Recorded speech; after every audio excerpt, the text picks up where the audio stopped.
ખંભાતમાં આજરોજ ખંભાત મામલતદાર કચેરી તેમજ પ્રાંત કચેરી ખાતે કોંગ્રેસના અગ્રણી અને ગુજરાત પ્રદેશ બક્ષીપંચ મહામંત્રી સુનિલભાઈ રાવળ દ્વારા હલ્લાબોલ કરી ધારદાર રજૂઆત કરવામાં આવી હતી। કહેવાય છે કે છેલ્લા ઘણા સમયથી વચેટિયાઓ દ્વારા અમુક સરકારી કર્મચારીઓની મિલીભગતના કારણે અરજદારો પાસે મસમોટી રકમ લઈને કામ થતા હોય છે। ત્યારે આવા ભ્રષ્ટાચારીઓ સામે જાગૃત નાગરિક તરીકે સુનિલભાઈ રાવળ દ્વારા તેમજ તેઓની ટીમ દ્વારા પ્રાંત અધિકારીશ્રીને ધારદાર રજૂઆત કરી આવનાર સમયમાં સુનિલભાઈ રાવળ પુરાવા સહિત પ્રાંત અધિકારી તેમજ ઉચ્ચ કક્ષાએ રજૂઆત કરનાર છે।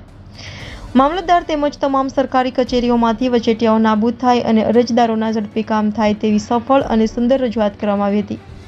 આ પ્રસંગે પ્રાંત અધિકારી કચેરી ખાતે સુનિલભાઈ રાવળ, સુરેશભાઈ રવારી તેમજ અરુણભાઈ ગોહિલ, દિલીપભાઈ જાદવ, શૈલેષભાઈ પંડ્યા સહિત અગ્રણીઓ હાજર રહી પ્રાંત અધિકારી સમક્ષ રજૂઆત કરી હતી। Reporter Ashwin Khatri, India 24 news, Khambhat.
જે બાબતની રજૂઆત મળી છે તે ઘણી ગંભીર બાબત છે। આ પ્રકારના કોઈપણ પ્રકારના વચેટિયાઓ કે આવી રીતના કોઈ ઉપસ્થિતિ હોવી ના જોઈએ અને સરકાર હંમેશા એ બાબતે સતર્ક રહેતી હોય છે।